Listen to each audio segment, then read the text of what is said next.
80% de las muertes maternas son por causas obstétricas directas. Y a nivel mundial, dentro de las 3 primeras causas de muerte materna, pues es preeclampsia, hemorragia y sepsis. ¿Sí? Actualmente las enfermedades, o sobre todo enfermedades no directas, también empiezan a tener un cierto auge en el porcentaje de muerte materna a nivel mundial. ¿Sí? Dentro de estos debemos de tomar los accidentes. El embarazo implica toda una gama de modificaciones. Recordemos todos los cambios que sufre el organismo a nivel circulatorio. ¿Qué es lo que pasa? Aumenta el gasto cardíaco, aumenta el volumen plasmático. Y estos son aspectos que por sí mismos, en una paciente que ya tiene una patología previa, pues va a detonar toda una gama de situaciones que si no se lleva un adecuado control, pues nos pueden ganar. Y la resultante es una muerte materna. Las enfermedades cardíacas se presentan aproximadamente en el 1% de las embarazadas y se considera que es el responsable del 10 al 25% de las muertes. Sin embargo, nos hemos dado cuenta que, bueno, el adecuado manejo, la referencia y demás, vemos que al menos en el hospital es un tanto menos. Y que, bueno, las cardiopatías han tenido un auge. Aparentemente se dice un 1%, pero aquí en el hospital tenemos un gran porcentaje de pacientes cardiópatas que se detectan ya durante el embarazo y que no tenían antecedente del mismo. Bueno, el objetivo de la guía es establecer un referente nacional para orientar la toma de decisiones clínicas basadas en evidencia, con la intención de estandarizar las acciones sobre el diagnóstico, el tratamiento, los criterios de referencia y contrarreferencia de las entidades nosológicas y sus variantes que pueden generar emergencias obstétricas derivadas de las complicaciones durante el embarazo, el parto o el puerperio. Recordemos que la paciente es obstétrica y sobre todo este rubro va a estar girando. Bueno, ¿a qué le denominamos emergencia obstétrica? Pues es aquel estado nosológico que va a poner en peligro la vida de la madre, bueno, en la etapa grávido-puerperal e incluso del producto de la concepción, que va a requerir una atención médica e incluso quirúrgica inmediata por personal calificado adscrito a hospitales con capacidad resolutiva suficiente para atender la patología que se trate. Bueno, se han clasificado de alguna manera las entidades nosológicas y vamos a ver que número 1, en cualquier momento del embarazo y del puerperio, vamos a encontrar dentro de las patologías catalogadas hígado graso agudo del embarazo, la enfermedad tromboembólica venosa o la enfermedad de trombosis pulmonar, el hipertiroidismo con crisis hipertiroidea. El hipertiroidismo por sí mismo no implica tanto problema, el problema es cuando se agrega una patología como es la crisis hipertiroidea. Embarazo y cardiopatía, sobre todo en la clase funcional 3 y 4, que son las que implican mayor problema. Primera mitad del embarazo, como es el aborto séptico, el embarazo ectópico. En la segunda mitad del embarazo, con o sin trabajo de parto, ¿cuáles son las patologías que vamos a encontrar? Sobre todo es la preeclampsia severa complicada con todas las complicaciones, neurológica, hepática, renal, también la hemorragia obstétrica con el placenta previa, desprendimiento de placenta normoinserta. Posteriores al evento obstétrico, bueno, hemorragia obstétrica, las causas, ruptura uterina, atonía uterina, la hemorragia intraabdominal posquirúrgica o incluso también posparto, sepsis puerperal, la inversión uterina, la embolia de líquido amniótico y otras patologías que en determinado momento van a detonar en ciertas situaciones del embarazo que esta se vuelve una emergencia, como cuáles, los accidentes, que ponen en peligro tanto la vida de la madre como la del pequeño. Bueno, la primera patología que se comenta es el hígado graso agudo del embarazo. Yo la clasifiqué así toda completa, ¿sí? Para no estarnos brincando. Bueno, se comenta que es una enfermedad rara, sobre todo es un diagnóstico que tenemos que hacer, un diagnóstico diferencial con todas las patologías que en determinado momento cursan con insuficiencia hepática. Su frecuencia pues es baja, se estima que un caso entre 7,000 a 15,000, la literatura reporta que es diferente.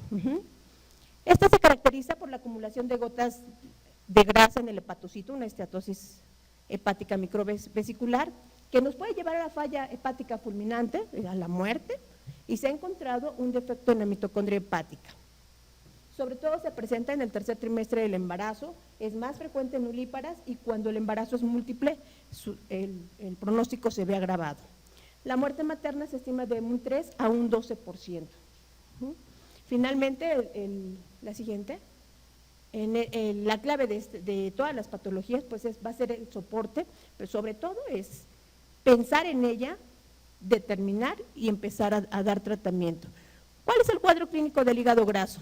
Vamos a ver que es muy empatable con otras patologías. La paciente refiere náusea y vómito, dolor abdominal, en epigastrio o bien en barra, en cuadrante superior derecho, malestar general, hay anorexia, ictericia, puede o no haber hipertensión, otros datos, polidipsia, edema, ascitis, hepatomegalia. Estos clínicos son referidos por las pacientes incluso hasta 2 semanas antes de que se detecte o se haga un diagnóstico. Normalmente una de las situaciones es porque la paciente acude muy tardíamente y ya cuando la ven amarilla es cuando acuden. ¿Cuáles son los datos de laboratorio? Se dice que debemos de tomar todos nuestros exámenes de laboratorio, una biometría hemática completa, química sanguínea, tiempos, pruebas de función hepática. En esta patología se caracteriza por coagulopatía, hipoglucemia, bilirrubinemia, leucocitosis y trombocitopenia. De alguna manera son los datos más pivote. ¿Qué podemos encontrar? Trombocitopenia, que oscila entre 100.000 a 150.000, tiempos alargados, hay elevación de las enzimas hepáticas y hay aumento de las bilirrubinas. Otras alteraciones que son en forma secundaria al mismo proceso, podemos encontrar anemia, hipoalbuminemia y alteraciones en las pruebas de función renal. Las alteraciones bioquímicas se comentan que incluso se pueden presentar 2 semanas antes de que la paciente presente alguna sintomatología, ¿sí? Sin embargo, si vemos, aparentemente dice uno es un diagnóstico fácil. No es fácil por lo abigarrado que está el cuadro, ¿sí?, con otras patologías propias del embarazo y que el detonante es una preeclampsia. Dentro de los estudios de gabinete que se mencionan, pues es el ultrasonido abdominal y la resonancia magnética, que no son específicos para poder detectar un hígado graso. ¿Qué vamos a encontrar en este? Bueno, pues es un aumento en la cogenicidad hepática. Y la única que nos va a dar el diagnóstico confirmatorio es una biopsia hepática. Sin embargo, en una paciente que tiene todas las alteraciones que ya comentamos, pues prácticamente la vamos a confinar a que vuelva a sangrar y demás, y no la alcancemos, ¿sí? Pero es la única forma que nos podemos diagnosticar el hígado graso. El tratamiento, al igual que la enfermedad hipertensiva, pues es estabilizar a la paciente, suspender el embarazo y el tratamiento de sostén. Hay que evitar la coagulopatía y la hipoglucemia. Esto es uno de los datos pivotes del hígado graso. La glucosa baja, el colesterol bajo, ¿sí?, por la misma insuficiencia hepática con la que cursa. Y bueno, lo que comentaba, ¿sí?, es una hospitalización inmediata. Sobre todo hay que tener sospecha, por lo que yo comentaba, o sea, el cuadro es tan abigarrado con otros que a veces no un solo dato nos va a dar el diagnóstico. Y entonces hay que hospitalizar a la paciente, tratar de buscar datos los más posibles para confirmar el diagnóstico, estabilizar a la paciente y pues resolver el embarazo y mantener ciertos parámetros bioquímicos como es un INR menor a 1.5 y el recuento plaquetario por arriba de 50.000. ¿Por qué? Por la coagulopatía con la que cursan estos pacientes. Siguiente. Bueno, en la enfermedad tromboembólica venosa, pues vamos a ver que la sospecha de clínica de una trombosis venosa profunda en la etapa puerperal, debemos de incluir esta escala de Wells, que esta nos va a hacer dar la posibilidad de confirmar el diagnóstico. Y ahí los criterios aquí los tenemos, neoplasia, parálisis, parálisis o yeso reciente, inmovilización o cirugía mayor reciente, dolor localizado en el trayecto de la vena, la tumefacción, el aumento de volumen, el edema, venas superficiales dilatadas y también tener en consideración otros diagnósticos. Cuando el puntaje es por arriba de 2 puntos, pues es una alta probabilidad de una trombosis venosa, de 1 a 2 puntos, mediana y menor a 1, pues la probabilidad de que estemos cursando con esta patología es muy baja. ¿Cuáles son los datos clínicos que nuestra paciente va a presentar? Hay dolor muscular, hay aumento del volumen de la extremidad afectada, dilatación de venas, podemos encontrar cordón, ¿sí?, se denota y se palpa el cordón venoso, el signo de Homans, que no es otra cosa más que el dolor en la pantorrilla cuando hacemos dorsiflexión del pie. Otros datos que podemos encontrar es el eritema, el edema, el aumento de la temperatura en la zona afectada. Cuando sospechamos de una embolia pulmonar, cuando tenemos el antecedente de esto y que la paciente pudiera presentar disnea, taquipnea, dolor torácico, intranquilidad, irritabilidad, presencia de tos, hemoptisis, debemos de tener la sospecha de que esta paciente de una trombosis venosa profunda viró o puede virar a una embolia pulmonar. El ¿cuál es el diagnóstico de una trombosis venosa profunda? Bueno, uno es la realización y que es con alta sensibilidad y especificidad, el ultrasonido Doppler duplex y la solicitud de un dímero D que va a estar elevado en ese tipo de pacientes. Cuando tenemos la sospecha de una embolia pulmonar, bueno, hacer un electro, su tele de tórax, su gasometría arterial, aunque estos nos van a dar, los datos no son específicos y los estudios de gabinete que nos pueden ayudar es la tomografía helicoidal, aunque debemos de tener en cuenta cuál es la radiación tóxica para el pequeño. Se comenta que ningún estudio, incluso de tomografía, es tóxica para el pequeño y que va a depender de la edad gestacional. Obvio, entre más pequeño sea, la posibilidad de que pueda modificar incluso alteraciones neurológicas, que en el futuro el pequeño pudiera tener alguna situación hematológica o incluso cáncer, es en esta edad. Posteriormente, después de las 13, 14 semanas, este efecto disminuye. El otro estudio, y que también no es su negatividad, ni tampoco la negatividad de este estudio nos hace el diagnóstico, es el gamagrama pulmonar ventilatorio perfusorio. ¿Sí? En el caso de la tomografía helicoidal, se me olvidó comentarles que este no es sensible cuando hay una tromboembolia en zonas segmentarias. Siguiente. El tratamiento. Bueno, el tratamiento se va a basar con el uso de anticoagulación durante el embarazo y se puede clasificar en dos tipos. Uno es la anticoagulación por causas maternas, por el efecto de trombosis, o bien por eventos adversos que se presentan en el embarazo. Y vamos a clasificar el riesgo de enfermedad tromboembólica de acuerdo a los factores que van a estar presentes, ya los comentamos, cuando es un riesgo alto, más de 3 factores, un riesgo moderado de 2 a 3 factores y un riesgo bajo, menor, un factor. Aquí debemos de tener en cuenta, siguiente, bueno, ¿qué es lo que tenemos o qué herramientas tenemos para poder manejar este tipo de patología? La heparina y los compuestos afines, como es la heparina no fraccionada y la heparina de bajo peso molecular, son los idóneos para utilizarse durante el embarazo. Estos no atraviesan la membrana o la barrera placentaria. La terapia profiláctica con heparina de bajo peso molecular, se comenta que es de 40 miligramos por día. Esta sobre todo es para pacientes que tienen el antecedente de una trombosis venosa profunda y esta se va a administrar durante todo el embarazo y 6 semanas, o sea, en el puerperio, ¿sí? Cuando la paciente tiene una trombofilia o bien cuando hay un riesgo trombótico alto. En la siguiente. El tratamiento ya terapéutico, bueno, pues es la heparina de bajo peso molecular que se calcula a 1 miligramo por kilo día, y la heparina no fraccionada. Inicialmente es un bolo de 80 unidades por kilo, ¿sí? Seguido de una infusión de 18 unidades por kilo día, ¿sí? La dosis oscila entre 1000 hasta 1300 dependiendo del peso de la paciente y la intención es llevar un TPT al doble de lo que se está manejando. Cuando la trombosis, cuando ya se diagnosticó trombosis como tal y ya estamos dando una dosis terapéutica, se debe de dar durante todo el embarazo hasta después y hasta completar 6 meses de preferencia para poder decir que la tenemos en rangos, que es el tiempo mínimo estimado para este tipo de patología. Siguiente. Bueno, hay algunas otras formas del manejo de la tromboembolia, de eventos trombóticos y tromboembolia pulmonar. En el caso del filtro de la vena cava inferior, se prefiere cuando hay alguna contraindicación en la terapia de anticoagulación o bien cuando hay trombocitopenia causada por la misma heparina. Esta es una de las indicaciones más importantes para colocar filtro, o bien cuando hay una recurrencia de la embolia pulmonar, a pesar de que la terapia anticoagulante es adecuada.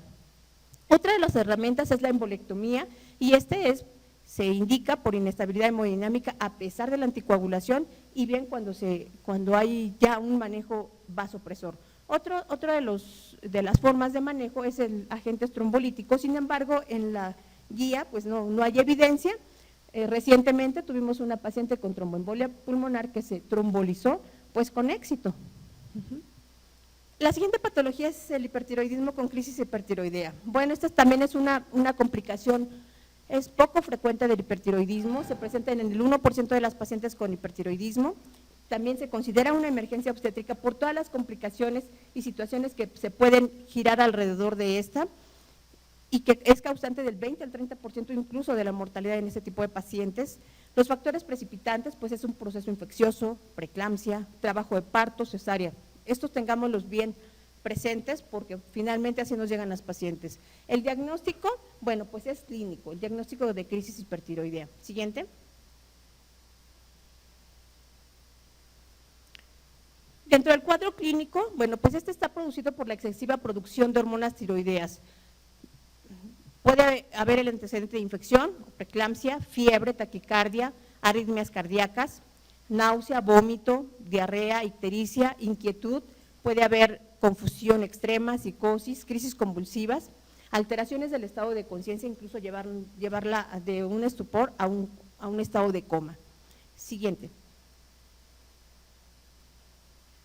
Bueno, ¿qué vamos a encontrar en el laboratorio? Se comenta que si la paciente ya ha desarrollado una crisis hipertiroidea, debemos de tener o actualizar nuestro perfil tiroideo y vamos a encontrar elevación de T3 y T4 con una disminución de TSH. Otras alteraciones que podemos encontrar son leucocitosis, elevación de enzimas hepáticas e hipercalcemia. Recordemos que la glándula tiroides pues nos va a regular todas estas situaciones, desde corazón, va a haber un aumento de la temperatura, ¿sí?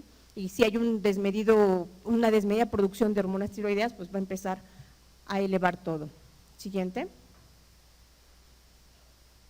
El tratamiento, básicamente se basa en disminuir los niveles séricos de la hormona tiroidea. La primera línea pues es el uso de drogas antitiroideas, como el uso de las tionamidas, el propiltiuracilo que no se encuentra en México disponible, el uso de metimazol, que cuando hay una crisis hipertiroidea podemos emplearlos a 40 miligramos por día, hay que regular la dosis. Otra de las formas es la solución saturada de yoduro, dexametasona y propanolol. La dexametasona, bueno, pues va a inhibir o va a bloquear el paso de T4 a T3, el propanolol pues va a disminuir toda la descarga adrenérgica. Seguimos. Dentro de las medidas de apoyo que la paciente requiere, o sea, no solo es eso, también el uso de soluciones parenterales, el apoyo de oxígeno si este fuera necesario. En caso de fiebre, pues tenemos que bajarla, se comenta el uso de paracetamol, aunque tenemos otras herramientas. Evitar en la medida de lo posible obtener o resolver el embarazo y el uso de anticonvulsivantes en caso necesario.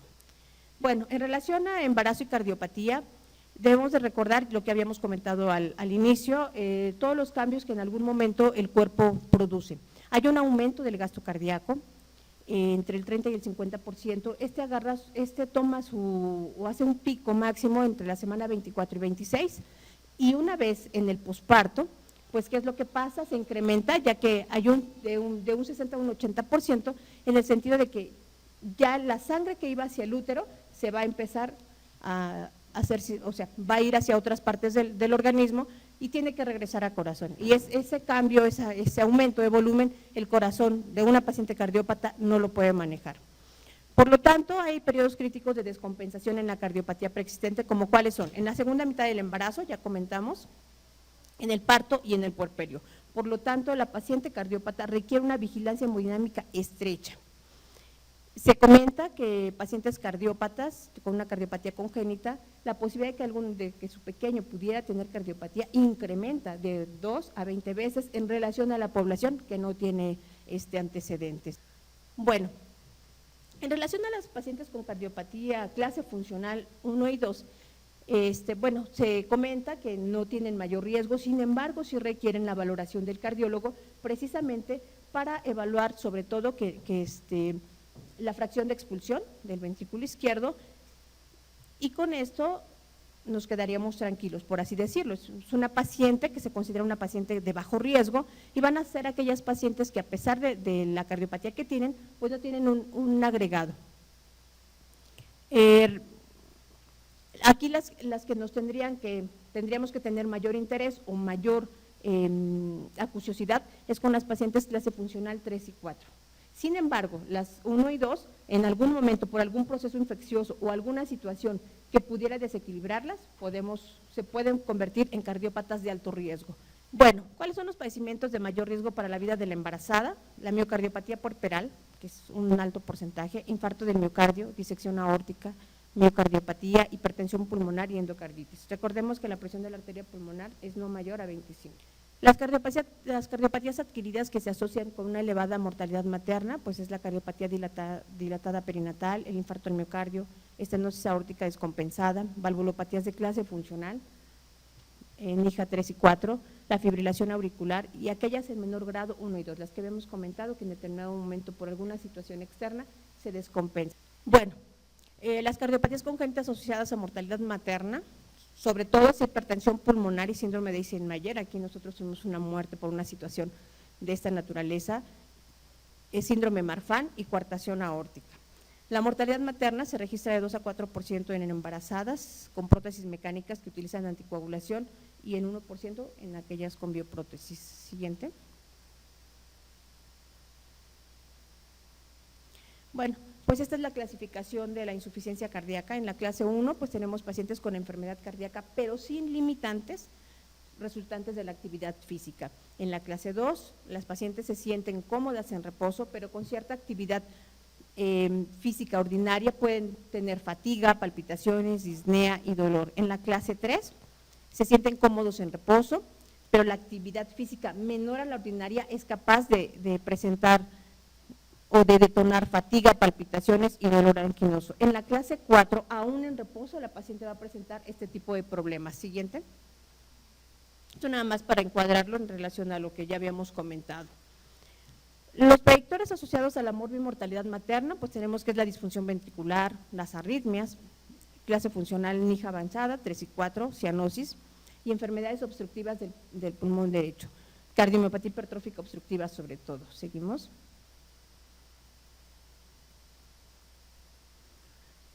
Bueno, la miocardiopatía periparto es una forma de miocardiopatía dilatada, es una emergencia obstétrica y esta se caracteriza porque se presenta en mujeres sanas previamente, se comporta como una insuficiencia cardíaca de causa no identificable y se presenta entre el primero y el quinto mes, ya una vez resuelto el embarazo. Dentro de los factores de riesgo, la edad materna avanzada, multiparidad, embarazo múltiple, la obesidad, preeclampsia e hipertensión crónica. Siguiente.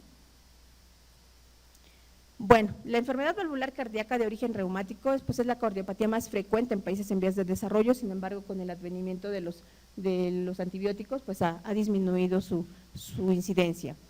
En mujeres con prótesis valvulares cardíacas, se comenta que toleran bien el embarazo y la resolución del mismo. Es muy baja su incidencia.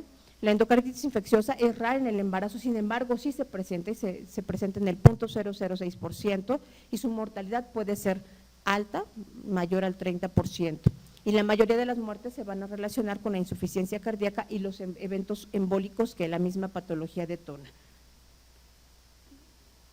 Bueno, ¿cuáles son los factores que en determinado momento nos van a coadyuvar a una endocarditis bacteriana? Bueno, prótesis valvulares, endocarditis previa, cardiopatías cianóticas congénitas, ductus arterioso permeable, una CIB, coartación de la aorta, valvulopatía aórtica, valvulopatía mitral y lesiones intracardíacas corregidas previamente. Siguiente. ¿Cuándo debemos de sospechar endocarditis en las pacientes embarazadas? Ya tenemos el antecedente de una cardiopatía, la tríada clásica, fiebre, soplo cardíaco y anemia. Presentan taquicardia, ingurgitación yugular. Por laboratorio vamos a encontrar un aumento de la velocidad de sedimentación globular, leucocitosis. Vamos a encontrar sedimento urinario alterado, presencia de proteínas y cilindros. En el electrocardiograma vamos a encontrar algunos datos, intervalo PR alargado, ¿sí? Y el hemocultivo positivo que se toma en intervalos diferentes. Siguiente. Bueno, el tratamiento de la embarazada con cardiopatía de alto riesgo, se debe de realizar en un centro de alta especialidad. Se recomienda, bueno, una hospitalización, su valoración integral, en donde debe ser por un equipo multidisciplinario, cardiólogo, obstetra, anestesiólogo, pediatra e incluso intensivista, durante y una vez que se resuelve el embarazo, por toda la gama de complicaciones que la paciente puede presentar. Siguiente.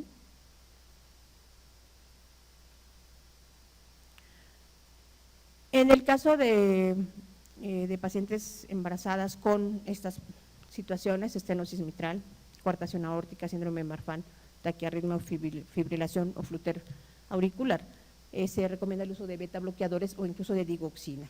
Pero recordemos, siempre debemos de tener la valoración por cardio. La anticoagulación, el manejo con warfarina en pacientes con prótesis valvular cardíaca, considerando el riesgo de teratogenicidad que la warfarina por sí mismo causa en el bebé. Se recomienda que a partir de la semana 6 a la 12 se suspenda y se sustituya por una heparina de bajo peso molecular. Recordemos que la warfarina puede causar una aplasia de cutis, atresia esofágica y también dismorfismo facial. Entonces, esto también se lo debemos de comentar a la paciente. También. No se recomienda el uso de heparina de bajo peso molecular en pacientes portadoras de prótesis valvulares cardíacas. Esto es de acuerdo a la guía, sin embargo, nosotros hemos visto que no tiene mayor problema, se puede utilizar la heparina de bajo peso molecular sin que esto cause problema en la paciente. Cuando se tiene la certeza de que el feto ya es maduro, se recomienda la inducción del parto. Entonces, durante el trabajo de parto, para la paciente cardiópata debemos de tener ciertas características. Se sugiere la aplicación de una analgesia obstétrica, el uso de forceps para abreviar el periodo expulsivo, disminuir el esfuerzo materno y cuando la resolución obstétrica es abdominal, bueno, pues va a reducir el estrés asociado, sin embargo recordemos que el riesgo de descompensación hemodinámica puede ser alto. Como parte del tratamiento de la paciente cardiópata, pues es disminuir la actividad física, el reposo en cama, la oxigenoterapia en caso de que lo requiera y la administración de heparina de bajo peso molecular profiláctica para evitar el tromboembolismo. Bueno, en las pacientes grado 3, clase funcional grado 3 y grado 4, bueno, se comenta que no se recomienda el parto vaginal. También cuando existe contraindicación obstétrica. En el síndrome de Marfan con aorta dilatada o disección aórtica, pues tampoco se recomienda. Cuando hay un fallo en el cambio de warfarina por heparina o cuando hay una insuficiencia cardíaca grave. En este caso, pues se recomienda una resolución abdominal. Con todas las situaciones que se pueden presentar secundario a ello. Recordemos la redistribución del flujo. Bueno, en relación al manejo con la anticoagulación en el embarazo, ya comentamos que la heparina disminuye la incidencia de enfermedad tromboembólica, sin embargo, en las pacientes con válvulas no está tan aceptado. El uso de antagonistas de vitamina K durante el segundo y el tercer trimestre del embarazo, que es la warfarina y la cianocumarina, en pacientes con tratamiento con warfarina se recomienda suspenderlo 5 días antes de que se inicie o se induzca un trabajo de parto. Cuando la paciente se le está manejando con heparina de bajo peso molecular, si la dosis es terapéutica, 12 horas antes, si la dosis es, terapéutica, 24 horas antes, y si la dosis es profiláctica, 12 horas antes. Y cuando se está empleando heparina no fraccionada, con 5 horas antes que se suspenda, es más que suficiente para poderla someter a una resolución. El uso de antibióticos en pacientes embarazadas con prótesis valvulares o en aquellas con antecedentes de endocarditis está aceptado, sin embargo la American Heart Association no lo recomienda, a excepción de que se considere pacientes con partos prolongados, con antecedentes de ruptura prematuras de membranas y cesáreas complicadas. Sin embargo, debemos de tener en cuenta el tipo de población que nosotros manejamos, ¿sí? Y que el riesgo de que pudieran desarrollar un proceso infeccioso a nivel cardíaco es muy alto. Siguiente. Bueno, dentro de las complicaciones de la preeclampsia severa, en relación a la hemorragia cerebral, vamos a ver que las hemorragias intracraneanas durante la gestación se pueden presentar como una hemorragia intraparenquimatosa y que más están relacionadas con el evento de preeclampsia y eclampsia, o bien como una hemorragia subaracnoidea, que más bien están relacionadas con una ruptura aneurismática y una malformación arteriovenosa. Dentro de las causas de hemorragia intracraneana, pues tenemos aneurismas, malformación arteriovenosa, hipertensión arterial sistémica, preeclampsia, eclampsia, neoplasias, coagulopatías. Su incidencia se considera de un caso en 10,000 embarazadas. Sin embargo, nosotros vemos aquí que no corresponde a ello. Hay más pacientes que detonan o presentan hemorragia cerebral. Y cuando la hemorragia cerebral va aunada a un síndrome de HELLP, prácticamente la paciente está confinada a un alto porcentaje de muerte.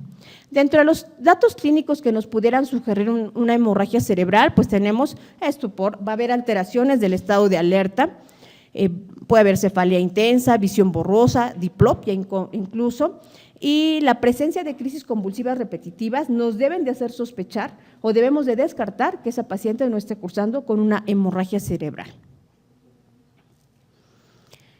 La eclampsia pues es causa de muerte materna hasta en un 44% cuando se vincula con una hemorragia intracraneana, lo que yo les comentaba, ¿sí? Y ante la presencia de alteraciones neurológicas estamos obligados a descartar una hemorragia cerebral.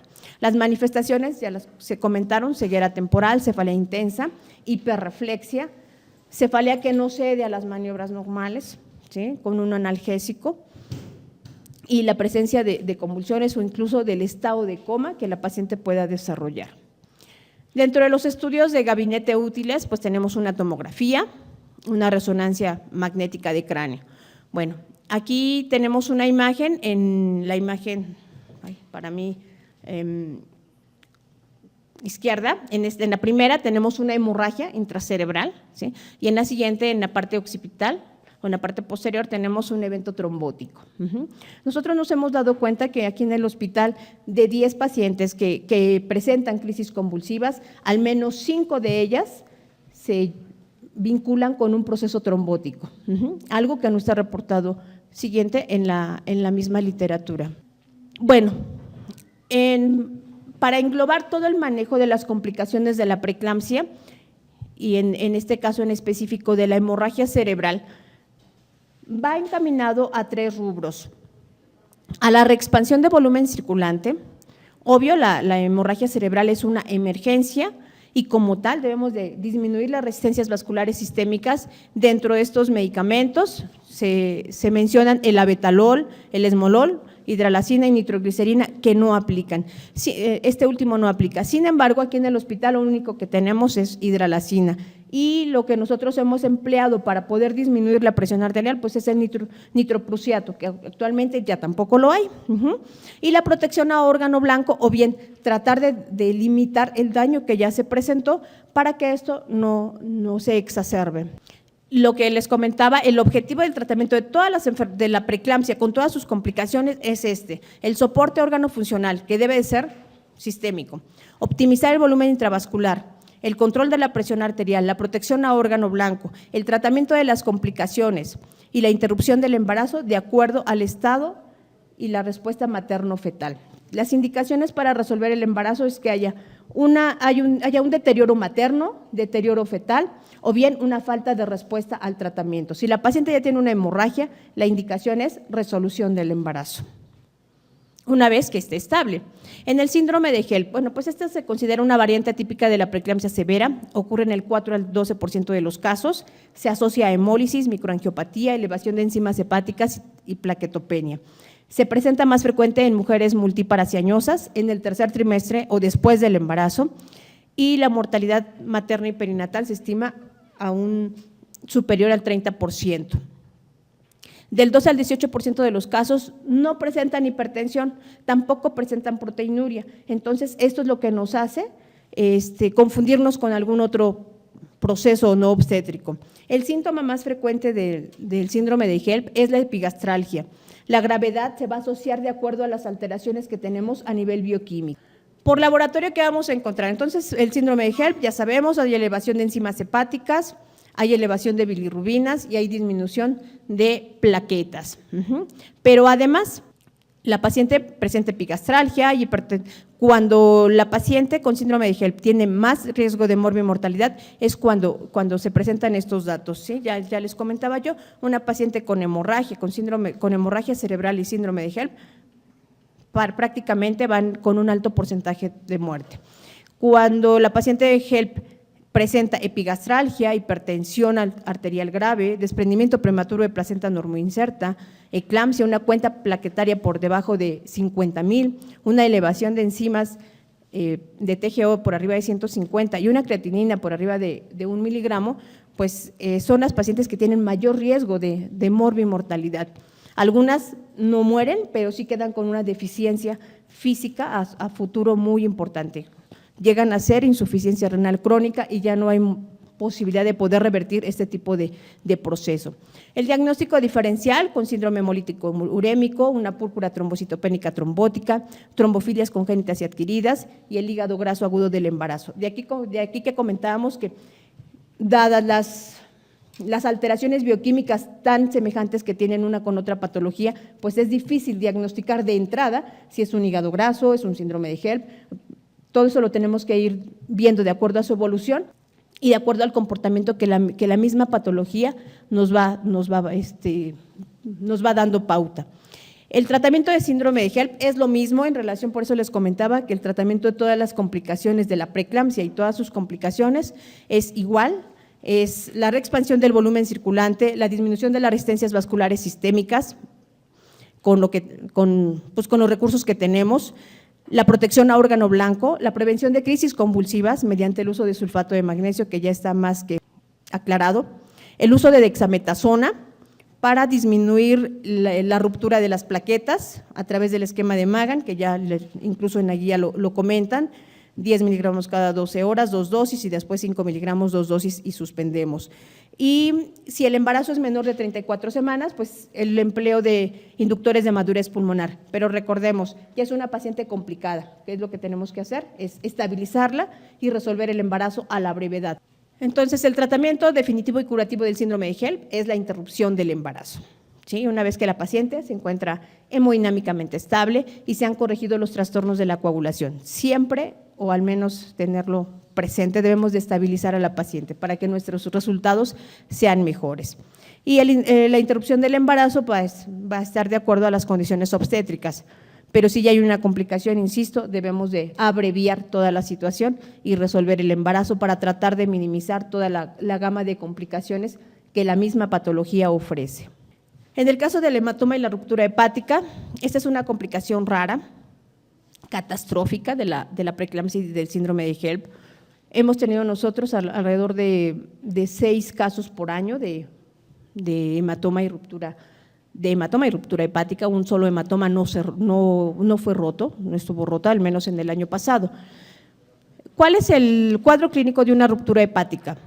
Dolor en epigastrio, dolor en barra, en cuadrante superior, todo en barra, en mi abdomen superior. Dolor que se refiere al hombro derecho, puede haber náuseas, vómito, distensión abdominal y datos de choque hipovolémico.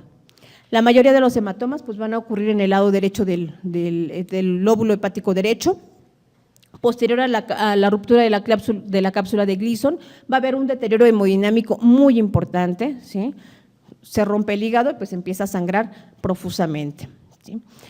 Puede haber sufrimiento fetal, hipotensión arterial y puede existir desprendimiento prematuro de placenta normoinserta. Siguiente. ¿Cuándo debemos de sospechar de ruptura hepática? Pues es cuando haya epigastralgia y se asocia con datos de choque hipovolémico. De hecho, estamos obligados a que si una paciente llega con epigastralgia, ¿sí? Y la vemos pálida, pues se haga un ultrasonido lo más prontamente posible para detectar si hay o no alguna situación de esta naturaleza, ya sea un hematoma contenido o bien, ante la situación, pues una ruptura hepática. El diagnóstico, pues, se puede realizar durante la laparotomía, si en algunas ocasiones llegan las pacientes, las medio estabilizan y van a quirófano y nos damos cuenta ya en el transquirúrgico que el sangrado no se estaba pensando de un desprendimiento prematuro de placenta normoinserta, sino que el órgano que estaba sufriendo pues era el hígado, ¿no? Entonces, durante el evento, o bien cuando tenemos oportunidad hacer un ultrasonido, lo que comentábamos, o bien una tomografía computarizada. Sin embargo, debemos de tener en cuenta que aquí el tiempo apremia, y si las condiciones de la paciente nos está gritando que algo está sucediendo, debemos de actuar lo más prontamente posible, tratando de minimizar todas las complicaciones que un choque hipovolémico por sí mismo nos puede detonar. El tratamiento, bueno, pues es la intervención quirúrgica oportuna, lo que comentábamos, con el apoyo y soporte hemodinámico.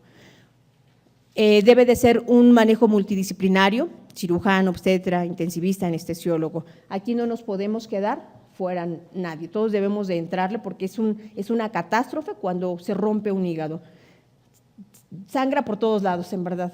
Empaqueta uno y nos bota las compresas. Es impresionante el sangrado por un hematoma hepático y todas las complicaciones que el choque hipovolémico por sí mismo nos va a detonar. De estas pacientes, tuvimos un fallecimiento hace 2 años, que finalmente la paciente, después de 6 meses de múltiples intervenciones, pues hizo choque séptico, desgraciadamente, pero el detonante pues fue una ruptura hepática en donde se veía una cintilla hepática nada más y todo lo demás era hematoma. Bueno, lo que comentábamos, el tratamiento de urgencia del hematoma hepático, se comenta la ligadura de la arteria hepática, aquí se ha hecho, empaquetamiento del área de 48 a 72 horas, lo podemos postergar hasta 96 horas dependiendo de las condiciones de la paciente, y una vez que se ingresa, incluso hasta se tiene que reempaquetar por las mismas condiciones que la paciente presenta, ¿sí?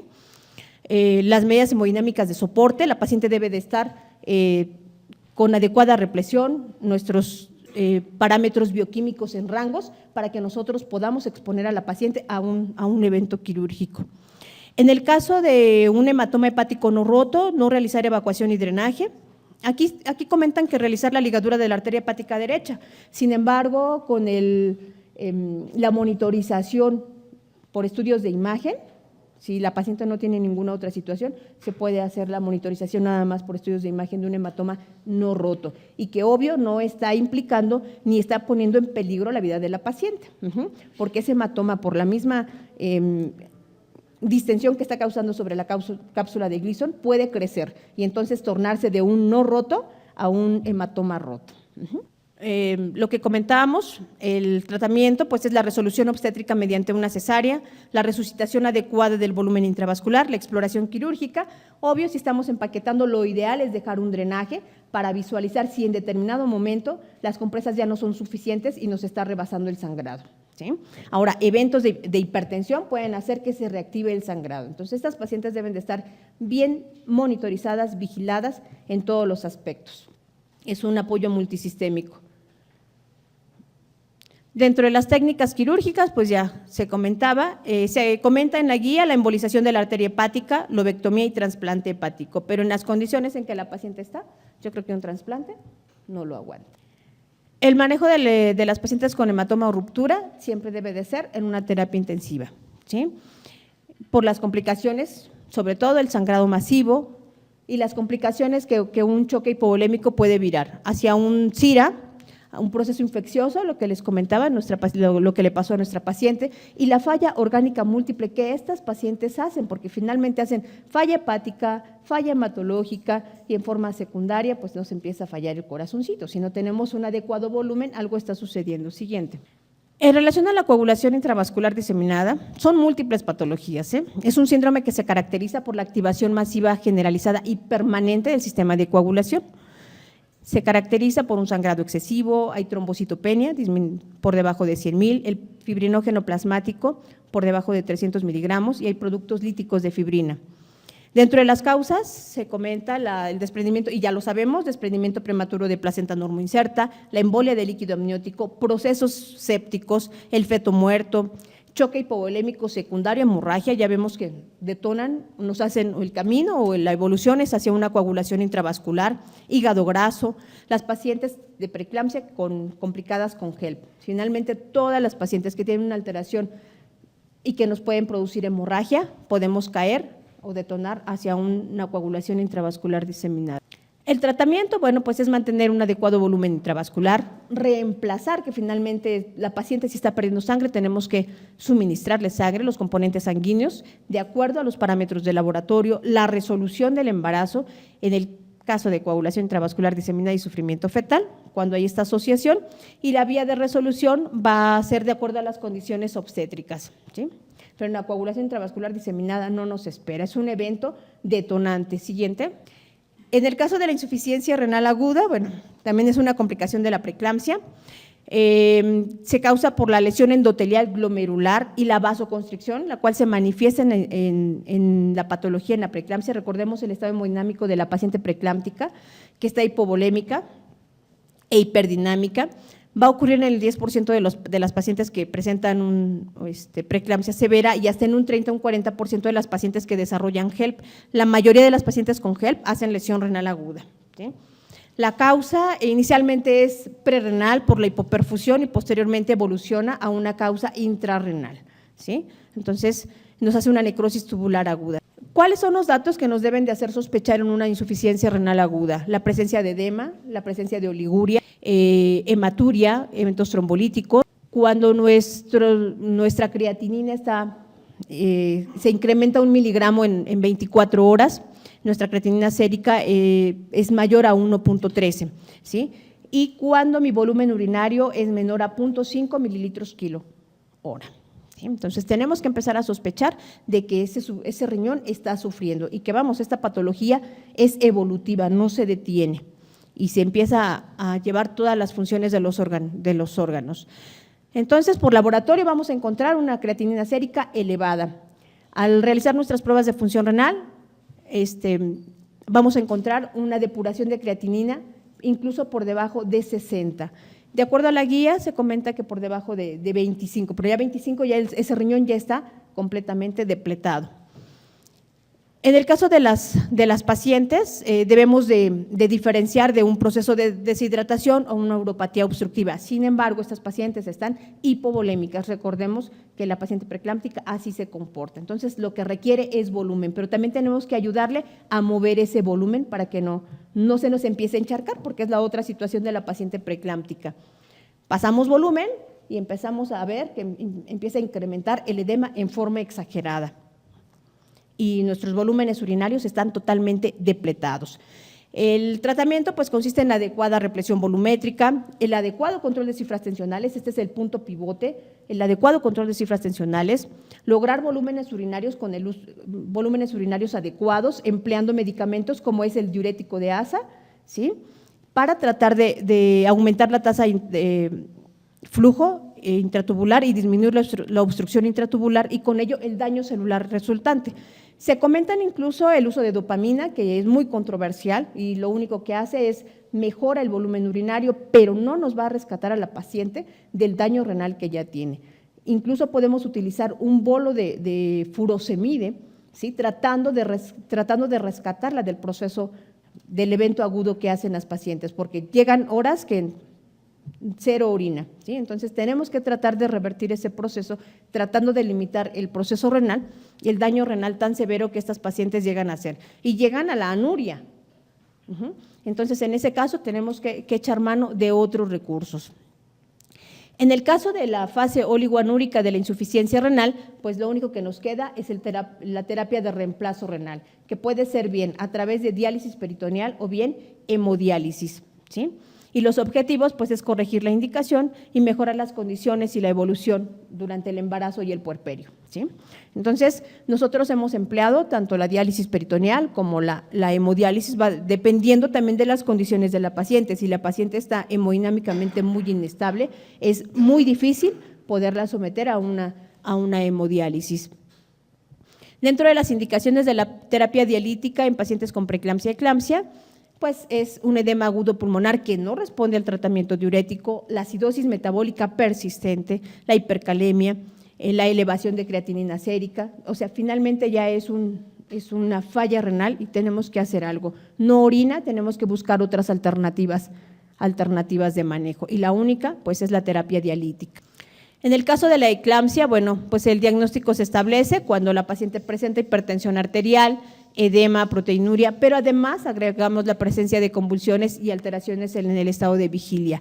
Es una emergencia obstétrica, su cuadro clínico es de inicio brusco, la presión arterial se eleva bruscamente, puede haber o no alteraciones visuales, hay cefalea rebelde al tratamiento habitual con analgésicos, hay inquietud, movimientos anormales. Debemos de sospechar que una paciente puede presentar crisis convulsivas cuando estamos con ella, la estamos monitorizando y demás, buscamos reflejos y está hiperrefléctica. Entonces, debemos de empezar con el tratamiento en forma temprana. ¿Con qué? Con el sulfato de magnesio. Otras causas de crisis convulsivas en la mujer embarazada, no solo es la eclampsia, debemos de descartar un evento vascular cerebral, epilepsia, es importante preguntar si la paciente ha presentado o no crisis convulsivas previamente, la presencia de tumores cerebrales, que aquí se ha encontrado, y trastornos metabólicos que también nos pueden detonar o causar crisis convulsivas. La intención de que no presenten crisis convulsivas, pues es disminuir la producción de lesiones traumáticas maternas, proteger la vía aérea y el estado hemodinámico. El tratamiento definitivo, bueno, pues es la interrupción del embarazo, ya comentábamos, una preeclampsia severa ya complicada, es única y exclusivamente la interrupción del embarazo previa estabilización de la paciente. Nos ha tocado ver que convulsionan y así convulsionando les ponen la vía y va para adentro, ¿sí? Y cambia completamente el pronóstico de una paciente que ingresa a quirófano estable a aquella que ingresa a quirófano inestable. Dentro de los beneficios del suministro de sulfato de magnesio, bueno, pues va a disminuir la recidiva de crisis convulsivas, disminuye la mortalidad, disminuye las complicaciones maternas y hay ciertas mejorías en el bebé. Se comenta que hay una mejora en la calificación de Apgar, y que incluso puede disminuir la estancia de los pequeños en las terapias intensivas. Siguiente. Bueno, en relación a la hemorragia obstétrica en la segunda mitad del embarazo y en el evento obstétrico, tenemos que el diagnóstico de la hemorragia es clínico, ¿sí? ¿Y cómo lo vamos a determinar? Bueno, primero realizando una adecuada historia clínica, es lo que se nos está presentando, una exploración ginecológica completa y se considera una emergencia médica. Muchas muertes por hemorragia obstétrica.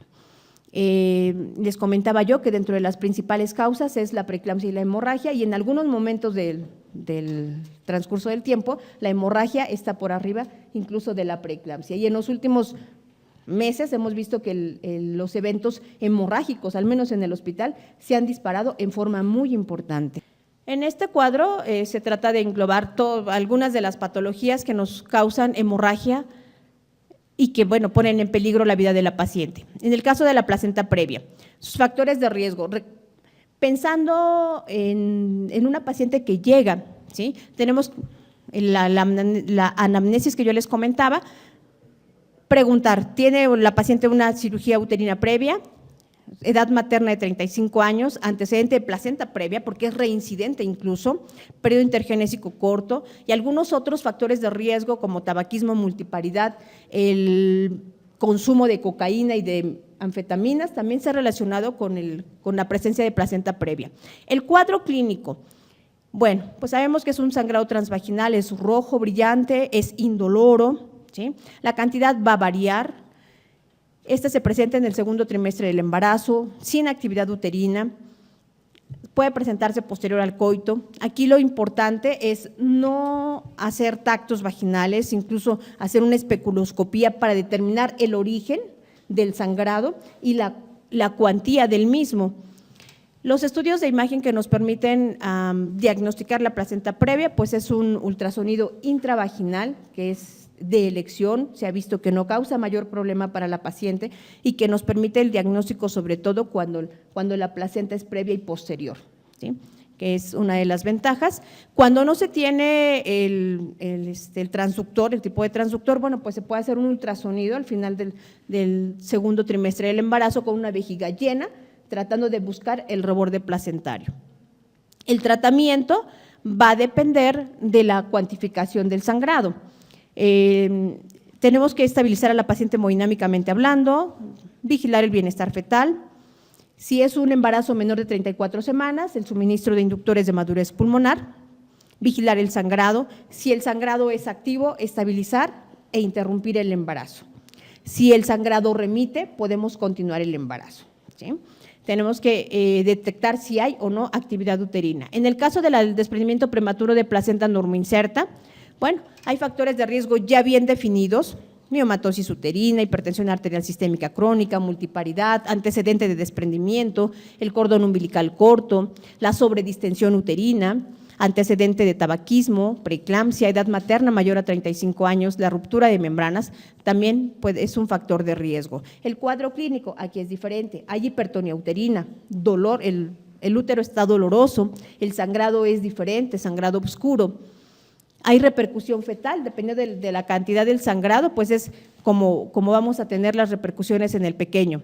Dentro de los estudios de laboratorio, dentro de los estudios de gabinete útiles para el desprendimiento prematuro, pues se comenta un ultrasonido abdominal, y este nos va a permitir visualizar la presencia de sangre posterior por debajo o en el lecho de la placenta. Aquí el tratamiento pues es contar con 2 accesos venosos de preferencia, valorar el estado fetal, estimar la pérdida hemática, suministro de inductores de madurez pulmonar si hubiera oportunidad de darles todavía a la paciente, y si no, interrumpir el embarazo. Todo va a depender de la cuantía del sangrado que presente la paciente. En el caso de la ruptura uterina, bueno, pues dentro de los factores de riesgo, cirugía uterina previa, la hiperdinamia uterina, la hiperestimulación de la actividad uterina, ya sea por oxitocina, por el uso de misoprostol o dinoprostona. Este evento se presenta en el trabajo de parto activo, hay sangrado variable, se comenta que es de la histerorrafia, dolor intenso al momento de la ruptura uterina, pero con cese de la dinámica uterina. Entonces, las contracciones cesan y podemos palpar las partes fetales a través del abdomen. Aquí, que es el manejo, pues es una laparotomía inmediata, extracción del feto y ver qué se le puede ofrecer a la paciente. Si le podemos hacer nada más reparación de la histerorrafia o bien irnos a lo invasivo, que es una histerectomía, dependiendo de hasta dónde se extendió la ruptura uterina. Si hay posibilidad, se trata de mantener el útero, pero si no, nos vamos directamente a la histerectomía. En el caso de la atonía uterina, bueno, pues vamos a ver que dentro de los factores de riesgo, sobredistensión uterina, macrosomía fetal, embarazo múltiple, polidramios, multiparidad. Cuando el factor detonante es una sobredistensión uterina, cuando es fatiga uterina y que puede ser por un parto prolongado, por un expulsivo prolongado que no bajó y va para cirugía, en casos de proceso infeccioso, una amnioitis, en acretismo placentario, ¿sí? También puede haber atonía uterina. El cuadro clínico pues es un sangrado activo abundante, una vez que se resuelve, una vez posterior al alumbramiento, el útero está flácido, no responde a la estimulación manual, ¿sí? Por más que uno lo manipula, el útero está totalmente flácido. El tratamiento pues es la estabilización hemodinámica, el manejo de la atonía uterina por tratamiento médico, el uso de oxitóxico, el uso de uterotónicos. Si no hay respuesta y el sangrado es persistente, pues la opción, hay varias técnicas quirúrgicas, ¿sí? Pero si no hay respuesta, nos tendríamos que ir a una histerectomía. Esta es como última opción, ¿sí? Ya en la actualidad pues hay las cirugías compresivas y demás, que son otra herramienta para poder manejar la atonía uterina. Sin embargo, recordemos, la atonía uterina es la causa del 50% de hemorragia obstétrica en la paciente, ¿sí? Y hasta de un 4 a un 10% causa de muerte. De ahí la importancia de este tipo de patología. En el caso del acretismo placentario, bueno, dentro de los antecedentes, dentro de los factores de riesgo, pues es un antecedente de placenta previa y de cesárea anterior, ¿sí? El cuadro clínico, probable placenta previa. Dentro de los estudios de imagen, un ultrasonido transvaginal es el estudio de elección, ¿sí? Va a haber alteraciones muy importantes, como es la presencia de flujo a nivel de lo que es la membrana, se pierde la membrana basal, entre lo que es el músculo uterino y la vejiga, ¿sí? Va a estar muy adelgazada. ¿Sigue? Siguiente. Entonces, se englobaron de alguna manera todas las enfermedades, todas las patologías hemorrágicas. En el caso de la sepsis puerperal, es una infección, es un proceso infeccioso. Este ocurre en más de 750,000 casos de sepsis puerperal por año. A nivel mundial afecta entre 5 a 10% de las embarazadas y causa 75,000 muertes cada año. Principalmente todo esto es en países en vías de desarrollo. En países desarrollados, pues la cifra completamente gira. La infección puerperal constituye entre la tercera y la cuarta causa de muerte, de mortalidad materna prevenible. En México ocupa el cuarto lugar. Ya había yo comentado que también los procesos no obstétricos nos pueden causar, como son los accidentes en la actualidad, están compitiendo por este lugar, ¿sí? Incluso llegan a ser más frecuentes. Siguiente. Bueno, de acuerdo a la Organización Mundial de la Salud, la infección de la sepsis puerperal no es otra cosa más que la infección del tracto genital que se presenta desde el momento en que existe la ruptura de membranas hasta 42 días posteriores al parto. Se caracteriza por fiebre y por alguno de los siguientes datos: dolor pélvico, secreción vaginal fétida y hay retraso en la involución uterina. Una paciente que presente alguno de estos datos con el antecedente de una resolución obstétrica, ya sea aborto, parto o cesárea, debemos de sospechar altamente de una sepsis puerperal. Bueno, para el diagnóstico de la infección tenemos que encuadrarla de acuerdo a las definiciones ya estandarizadas, que es un síndrome de respuesta inflamatoria sistémica, que es la presencia de dos o más de los siguientes criterios: la temperatura mayor a 38 grados o bien menor a 36, frecuencia cardíaca mayor a 90, frecuencia respiratoria mayor a 20, una presión arterial de CO2 menor a 32 milímetros de mercurio, leucocitosis o bien leucopenia y la presencia del 10% de células inmaduras, que son bandas. En el caso de la sepsis es el síndrome de respuesta inflamatoria sistémica más un proceso infeccioso. En sepsis grave ya está asociada a una hipoperfusión o hipotensión, sin embargo, y aquí podemos incluir la acidosis láctica, oliguria, alteraciones en el estado de conciencia, que finalmente es la evolución normal de una paciente séptica o de una paciente con un proceso infeccioso que va evolucionando hacia una sepsis. En el choque séptico vamos a ver que es una hipotensión refractaria a pesar de la administración o de la represión volumétrica. Va a haber manifestaciones ya iniciales, va a haber hipotensión, confusión mental, piel eritematosa, que puede progresar hacia palidez, cianosis, piel fría, húmeda, puede haber oliguria o la mayoría de las pacientes, esa es la evolución, bradicardia y alteraciones en el estado de la conciencia.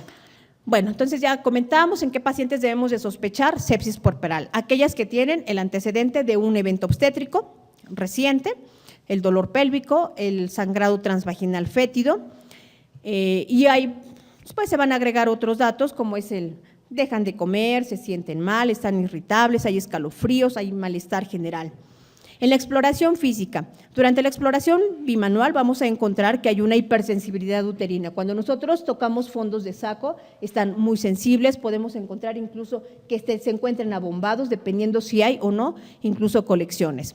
Los loquios fétidos, la subinvolución uterina y puede haber o no datos de irritación peritoneal en dado caso de que hubiera alguna colección intraabdominal.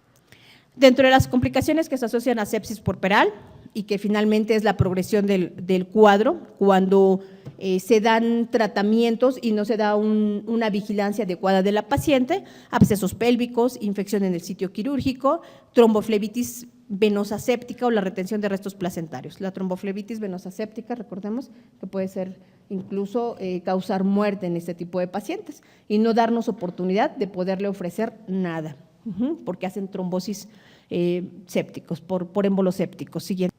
¿Qué vamos a encontrar a nivel de laboratorio? Es una paciente que está con todas las alteraciones. A nivel de la biometría hemática, bueno, pues va a haber depresión de plaquetas, ¿sí?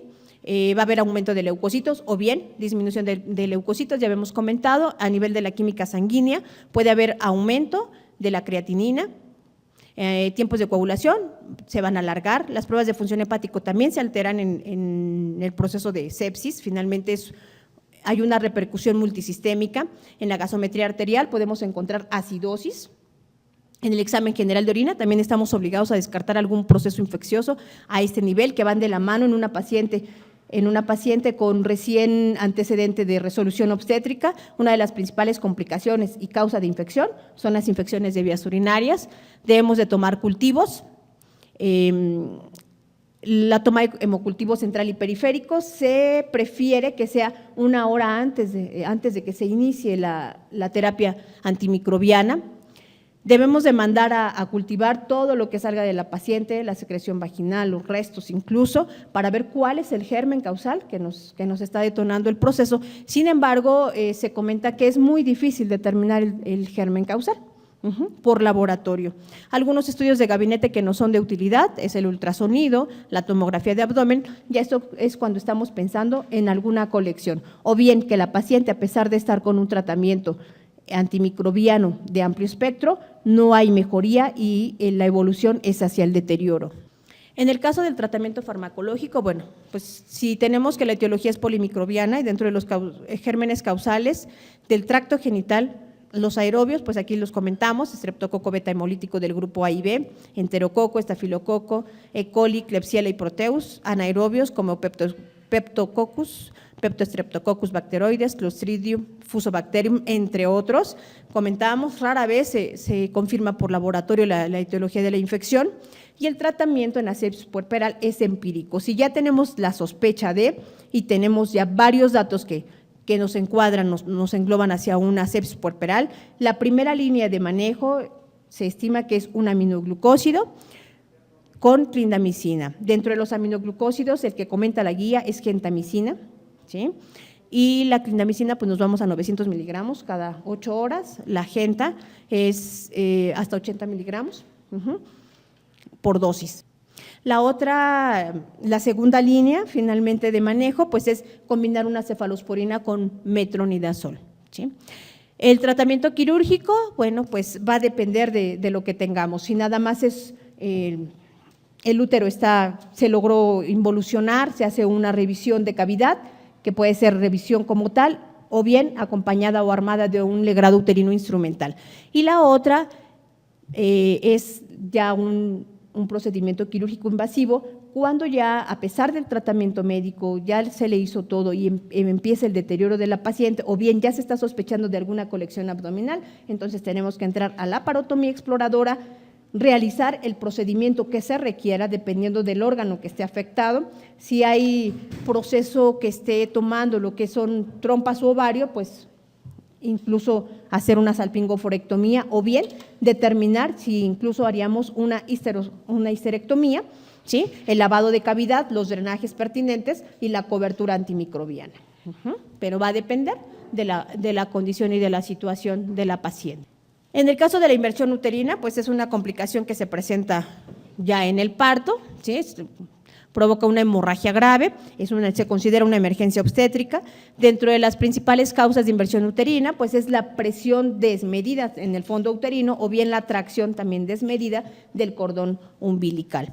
Dentro de los factores de riesgo, pues acletismo placentario, que no quiere salir y a fuerza la estamos traccionando, la presencia de atonía uterina, debilidad congénita del útero, inserción placentaria en el fondo del útero, la extracción manual de la placenta y la brevedad del cordón, ¿sí? Estos son algunos de los factores de riesgo que se presentan coadyuvantes a una inversión uterina. El diagnóstico pues es clínico, la paciente refiere intenso dolor, hay hemorragia transvaginal y hay la presencia de un cuerpo extraño, una masa roja visible a través del canal del parto, que dependiendo del grado de inversión, pues va a ser también la posibilidad de poderlo restituir. El tratamiento pues se realiza en 2 fases, uno es la estabilización hemodinámica y la otra pues es la corrección de la inversión uterina a través en forma mecánica, ¿sí? Teniendo a la paciente en condiciones, se recomienda, en algunas ocasiones yo creo que se ha hecho así nada más, sin embargo se recomienda que la paciente esté sedada, es un dolor impresionante, fijar el útero y entonces si la placenta no ha salido es restituir el útero primero antes de traccionar y sacar la placenta. Si ya la placenta salió, restituimos nuestro útero, la paciente debe estar sedada, relajada, en condiciones adecuadas. La embolia de líquido amniótico es otra patología y consiste en el paso de un émbolo de líquido amniótico hacia la circulación sistémica. No es otra cosa más que una reacción anafiláctica. Es un caso catastrófico y que implica por arriba, según la literatura, por arriba del 80% de las pacientes llegan a morir. Se presenta un caso en 15.200 a 53.800 nacimientos, eso es lo que se reporta en la guía. De acuerdo a la literatura, incluso es menor la incidencia que estiman. La mortalidad perinatal oscila entre el 9 y el 44%. Aquí comentan que la muerte materna son 12.4 muertes por cada 100.000 nacimientos. Sin embargo, la literatura reporta que hasta un 80% de la población que presenta este tipo de patología se asocia a muerte. Dentro de los factores de riesgo, esto es muy importante que lo tengamos en mente, lo vemos a cada momento: edad materna de más de 35 años, cesárea, parto distóxico, desprendimiento prematuro, placenta previa, eclampsia, polidramnios, laceración cervical. ¿Cuántos cerclajes no se hacen? Se libera el cerclaje y al otro día la paciente empieza con datos de falla respiratoria en forma aguda y no pensamos en que pudiera presentarse una situación de esta naturaleza. La hiperestimulación con oxitocina también es otro de los factores que nos detonan un evento de esta naturaleza. Bueno, este ocurre en el parto, en el puerperio inmediato, o bien puede ocurrir hasta 48 horas una vez que se ha resuelto el embarazo, ¿sí? Otras condiciones que nos pueden detonar una embolia de líquido amniótico: aborto inducido, antecedente de amnioinfusión o amniocentesis. Los compañeros de medicina materno-fetal que hacen este tipo de procedimientos y que en algún momento no podemos pensar en toda la gama de complicaciones. Sin embargo, no por eso se van a dejar de hacer.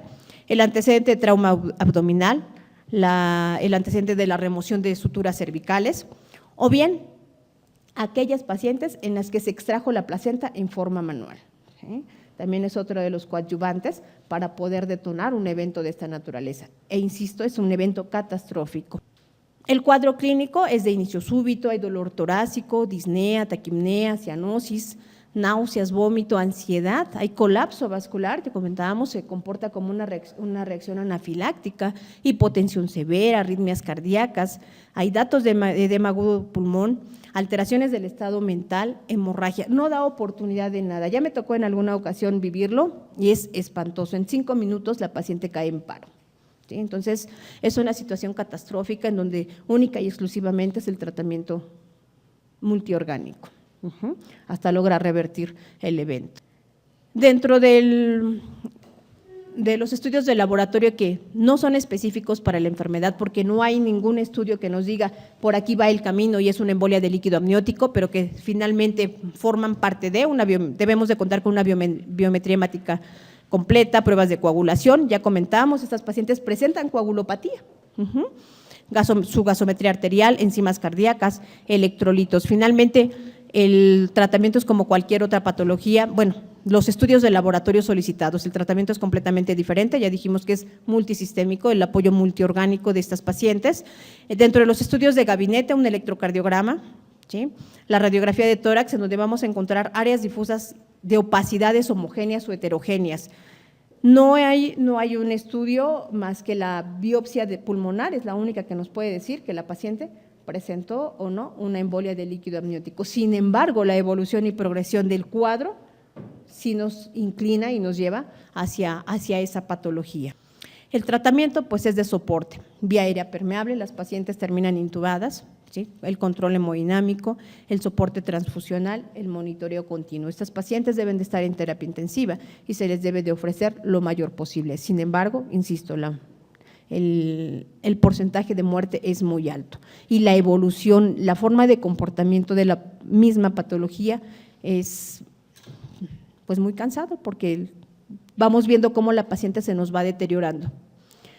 Bueno, se comenta otro apartado, el uso de hemocomponentes. Se comenta que se recomienda transfundir plaquetas en el caso de un parto vaginal y cuando las plaquetas estén por debajo de 20,000. O bien cuando se vaya a intervenir a una paciente vía abdominal y las plaquetas estén por debajo de 50,000. Se recomienda la transfusión de crioprecipitados cuando el fibrinógeno sérico esté por debajo de 1 gramo.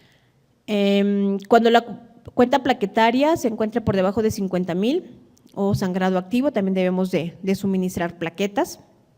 O bien cuando haya un evento programado y que nuestra paciente esté cursando con esta situación. Bueno, aquí están descritos todos los hemocomponentes, en qué situaciones debemos de emplearla. ¿Sí?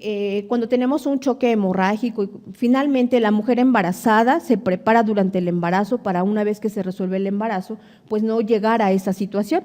Sin embargo, cuando la paciente cae en un choque hemorrágico, entonces sí tenemos que echar mano de todos los hemoderivados que en algún momento se requirieran para ella.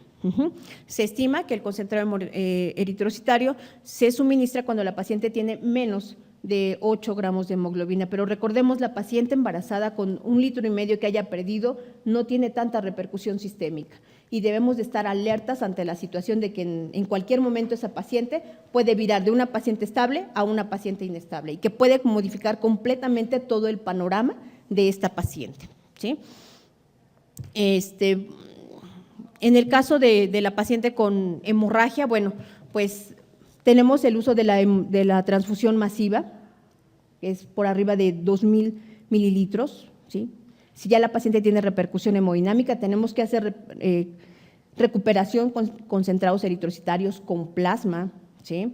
Con crioprecipitados, porque finalmente ya ha perdido gran parte de su volumen circulante y que ya el organismo no es capaz de poder amortiguar todo lo que perdió. Entonces, nosotros tenemos que proporcionarle. En el caso de los concentrados plaquetarios, bueno, se comenta que una unidad de concentrado plaquetario, una aféresis plaquetaria, así la comentan. Recordemos que la aféresis plaquetaria implica entre 8 a 10 unidades de concentrados plaquetarios como tal, y que un concentrado plaquetario nos eleva entre 7,500 a 10,000 plaquetas por cada concentrado, y una aféresis viene siendo entre 80 a 100,000 plaquetas, ¿sí? En forma gruesa para que lo tengamos presente. En el caso del plasma fresco congelado, bueno, pues su volumen es aproximadamente 200 mililitros, la dosis es de 10 a 20 mililitros por kilo día. Esto va a depender de las condiciones clínicas y en donde lo tengamos que suministrar. En el caso de los crioprecipitados, se indica una unidad por cada 10 kilos de peso. Entonces, y esta pues ya se había comentado que es cuando el fibrinógeno ha caído por debajo de 100 miligramos. Bueno, dentro de las técnicas anestésicas es una guía muy amplia y toma una parte de cada patología. En forma gruesa, la técnica anestésica pues se va a determinar de acuerdo a las condiciones de la paciente. Se estima que lo que es el bloqueo regional es la más electiva para las pacientes, para hacer una resolución obstétrica, ¿sí? Hay algunas situaciones que debemos de tomar en cuenta, como es si la paciente tiene plaquetas por debajo de 85,000, entonces mejor una anestesia general. Si las plaquetas están por arriba de 85,000, una anestesia regional. En el caso de las pacientes cardiópatas, debemos de tener en cuenta cuáles son las condiciones que tiene mi paciente, pero se recomienda que en una clase funcional 3-4 es mejor una anestesia general, con todas las complicaciones que pueden generarse en una paciente cardiópata, ¿sí? No nada más es una anestesia general y va. Tener en cuenta todo el cuadro clínico, toda la sintomatología y cómo en determinado momento se puede comportar. Básicamente es en relación a la técnica anestésica. Dentro de los criterios de referencia y contrarreferencia, bueno, con el propósito de garantizar la prestación de servicios médicos de urgencias de acuerdo a la normatividad vigente, se promueven acciones para la atención de emergencias obstétricas mediante la prestación de servicios con calidad y seguridad para la paciente. En forma gruesa, en relación a criterios de referencia y contrarreferencia, pues se dice que la paciente debe ser referida a una unidad donde cuente con todo para poder resolverle el cuadro. Segunda, al menos debe de ir canalizada. En algunas ocasiones las pacientes llegan hasta por su propio pie, ¿sí? Y con hipertensiones muy elevadas, con cifras de presión muy elevadas, perdón. La otra, la hoja de referencia debe de venir bien requisitada, ¿sí? Con el nombre de la paciente, la edad, la unidad de referencia, el cuadro, o en forma resumida el cuadro, el diagnóstico de la paciente, ¿sí?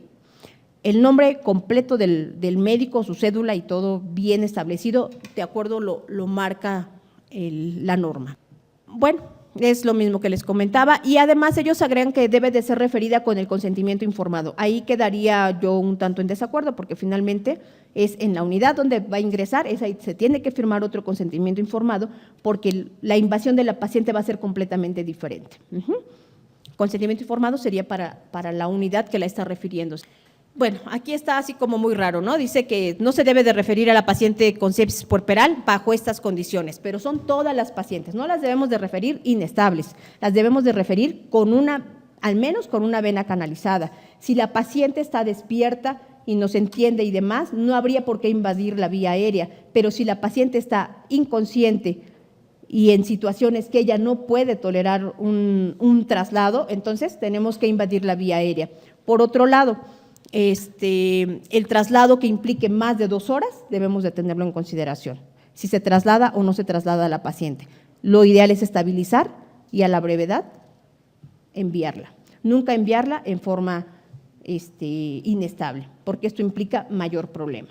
Toda esta guía, bueno, pues tiene la base y el soporte de toda una gama de bibliografía, que son 97, es una parte de, y bueno, pues les agradezco su atención, con esto terminamos. Es una guía que nada más toma ciertos pedacitos tratando de encuadrar cuáles son los datos que debemos de tener en cuenta, cuáles son los estudios de laboratorio que debemos de echar mano de ellos y el tratamiento que en determinado momento es en el momento. Sin embargo, también debemos de tener en cuenta todo el tratamiento de soporte que cada una de las patologías en determinado momento pues nos va a exigir. Y con esto pues agradezco su atención.